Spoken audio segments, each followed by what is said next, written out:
jour, un homme qui avait beaucoup voyagé m'a dit « Ton temps est passé. Le mien est venu. »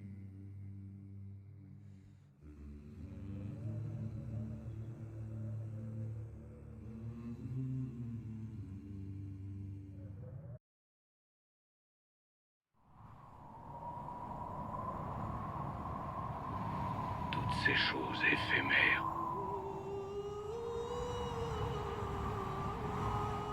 Pense à ton âme, guerrier.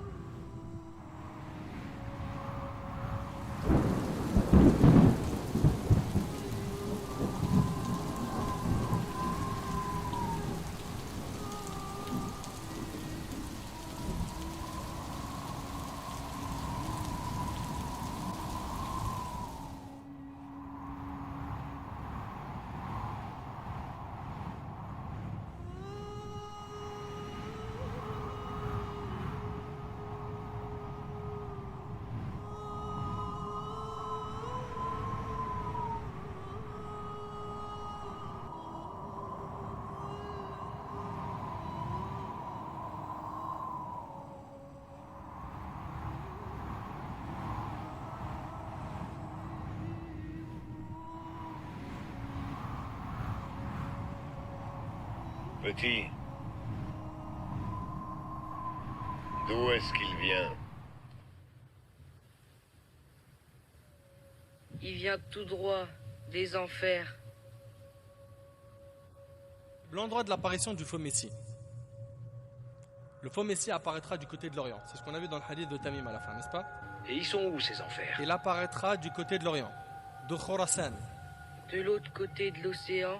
Alors il parcourra la terre et ne laissera de cité sans y entrer, à l'exception de deux villes, Médine et Mecca, n'est-ce pas? Il ne pourra pas y entrer, car des anges les protègent. Combien de temps va-t-il rester sur terre? An-Nawas ibn Sam'an radiyallahu anhu rapporte: un matin, le messager d'Allah alayhi salatu wa salam parla du faux Messie. Tantôt il minimisa son importance et tantôt il l'amplifia, au point que nous crûmes qu'il était déjà dans nos palmeraies. Quand nous allâmes ensuite trouver le messager d'Allah alayhi salatu wa salam, il comprit ce qui se passait dans nos têtes. Il nous dit: quelle raison importante vous fait venir à moi? Nous dîmes: ô messager d'Allah, tu nous as parlé ce matin du faux Messie. Tu as tantôt minimisé son importance et tu l'as tantôt amplifié, si bien que nous crûmes qu'il était déjà dans nos palmeraies. Il dit: je crains plus pour vous autre chose que le charlatan. S'il sort alors que je suis encore parmi vous, je serai son adversaire. Allahu Akbar. S'il sort alors que je suis encore parmi vous, je serai son adversaire. Et s'il sort alors que je ne suis plus parmi vous, chacun de vous sera lui-même son adversaire. L'adversaire de qui? Du faux Messie. Et Allah est celui à qui je confie chaque musulman. Ce faux Messie sera un jeune homme, aux cheveux crépus et à l'œil éteint. Il me semble comparé à Abdul Uzza ibn Qattan, que celui qui vit jusqu'à son apparition lise sur lui les premiers versets de Surat Al-Kahf. Il sortira d'une route entre la Syrie et l'Irak. Il aura déjà largement semé la corruption à droite et à gauche. Ô serviteurs d'Allah, cramponnez-vous à votre foi. Nous dîmes: ô messager d'Allah, combien de temps va-t-il rester sur terre? Il dit: écoutez attentivement, 40 jours. Un jour égale à un an, un jour égale à un mois, un jour égale à une semaine et le reste des jours égaux au vôtre. Ce hadith il est rapporté aussi par l'imam Muslim. Nous dîmes: ô messager d'Allah, durant ce jour égale à un an, un jour qui égale à un an, est-ce qu'il nous suffira de faire la prière d'un seul jour? Il dit: non, mais prions en mesure de sa vraie longueur, c'est-à-dire 5 prières par jour. Vous connaissez le temps qu'il y a entre les prières. Faites de la sorte. Nous dîmes: ô messager d'Allah, quelle sera la vitesse de son déplacement sur terre? Il dit: il sera comme le nuage porteur de pluie poussé par le vent. Il sera très rapide. Très rapide. L'épreuve du faux Messie sera immense. Son épreuve est la plus grande que l'humanité connaîtra.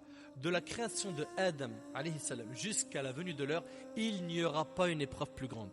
Cela est dû au prodige grandiose qu'Allah va lui donner. Dans le long hadith d'Abu Umama radiyallahu anhu, le prophète alayhi salatu wa sallam a dit: parmi ces épreuves, il y a ce qu'il dira aux Bédouins. Qu'est-ce qu'il va dire au bédouin? Si je te ressuscite ton père et ta mère, attesteras-tu que je suis ton Seigneur? Le bédouin dira oui. C'est alors que deux démons se présenteront à lui sous l'aspect de son père et de sa mère qui lui diront: ô mon fils, suis-le, car c'est ton Seigneur.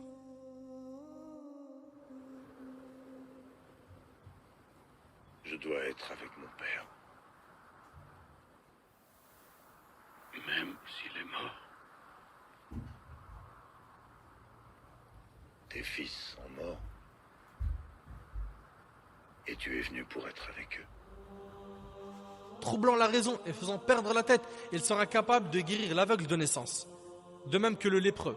Il se fera aider par des djinns afin de faire croire qu'il est capable de ressusciter les morts.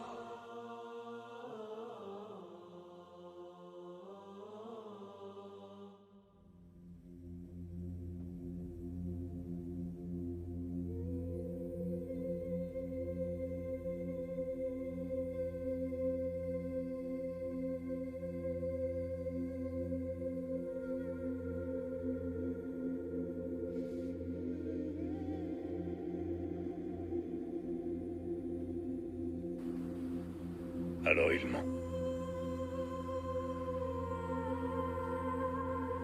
S'il ment, alors pourquoi tu le suis?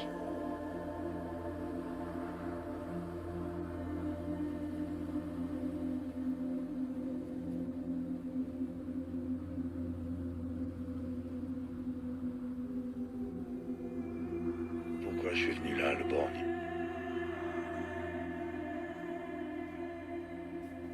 Pourquoi j'ai dû endurer tout ça? L'affaire, elle est importante, elle est dure. Dans le hadith de Nawas ibn Sam'an qu'on a cité tout à l'heure, le prophète alayhi salatu wassalam a dit: il leur donnera au ciel de pleuvoir, à la terre de faire pousser sa végétation, et leur bétail reviendra au soir avec des bosses plus hautes, des pies plus ballonnées et plus gras que jamais. Ensuite, il ira à un peuple, les invitera à le suivre, et ils refuseront ses propos. Alors il les laissera, et le lendemain, ils retrouveront leur terre asséchée, ne possédant plus rien de leurs biens. Il passera près d'un site en ruine et lui dira: fais sortir tes trésors.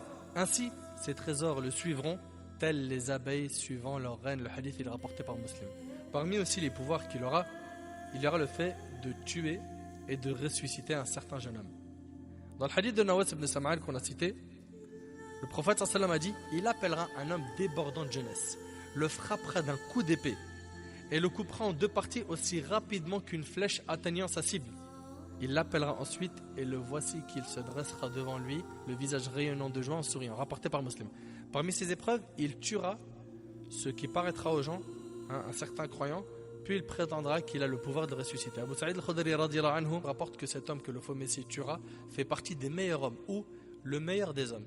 Il ira à la rencontre du faux Messie en partant de la ville du messager d'Allah alayhi salam, et dira au faux Messie: je témoigne que tu es le faux Messie dont le messager d'Allah alayhi salam nous a raconté le récit. Et le faux Messie de dire: voyez-vous, si je tue celui-ci puis le ressuscite, douterez-vous encore? Ils répondront non.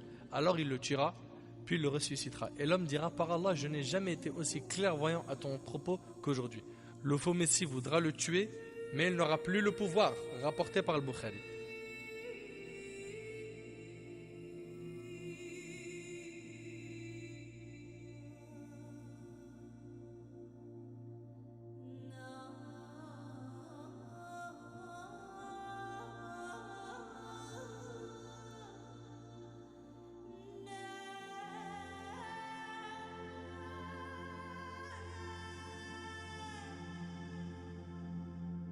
Quant à la mort du faux Messie, oui, le Messie Dajjal va mourir. C'est Isa ibn Maryam qui le tuera. Et subhanallah, on a des descriptions incroyables concernant la descente de Isa alayhi salam et comment est-ce qu'il va tuer le Messie Dajjal et dans quel endroit Isa alayhi salam va descendre.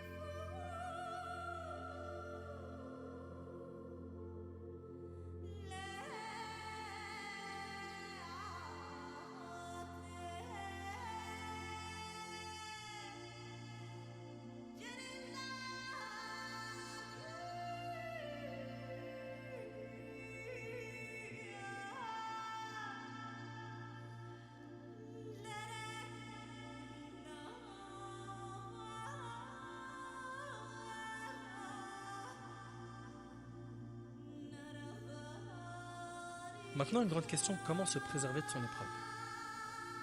Comment? Voici quelques recommandations afin de surmonter cette grande épreuve dont nous demandons à Allah tabaraka wa ta'ala de nous protéger et de nous épargner. 1. S'attacher à l'islam.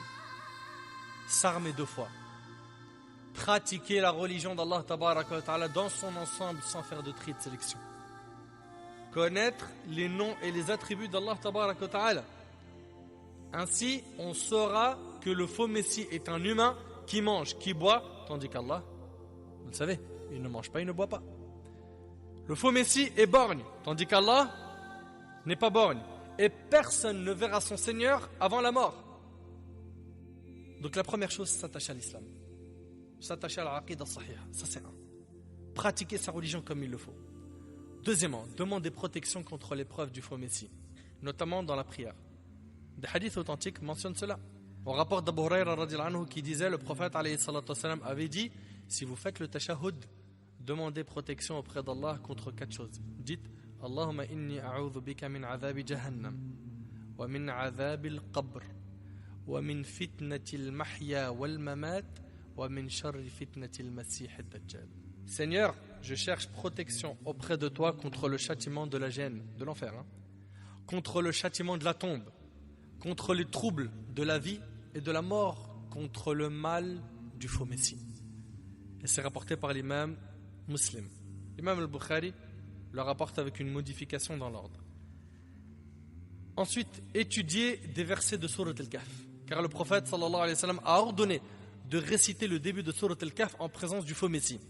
Dans d'autres versions, il est question de la fin de Surat al-Kahf. Dans d'autres versions, il s'agit d'apprendre les 10 premiers versets. Il faudra fuir le faux messie et s'éloigner de lui. Dans le cas où il apparaît et que nous sommes vivants, que chacun d'entre nous le fuit et que personne ne se dise tiens, par curiosité, j'aimerais le voir. La meilleure des choses sera bien sûr d'habiter à la Mecque ou à Médine, car comme nous l'avons vu dans le hadith de Tamim radhiyallahu anhu, le faux messie n'entrera pas dans ces 2 lieux sacrés. D'ailleurs, il n'entrera pas non plus à la mosquée de Jérusalem. Et pas que là-bas, à la mosquée de Tour. La preuve, Junada ibn Abi Umayya al-Azdi rahimahullah relate, je partis en compagnie d'un homme parmi les Ansar pour rencontrer l'un des compagnons du prophète sallallahu alayhi wa sallam. Nous dîmes, raconte-nous ce que tu as entendu le messager d'Allah alayhi wa sallam dire au sujet du faux messie. Et là, il fit son récit et dit, il demeurera sur terre 40 matins, durant lesquels il atteindra toute source, mais n'approchera pas 4 mosquées.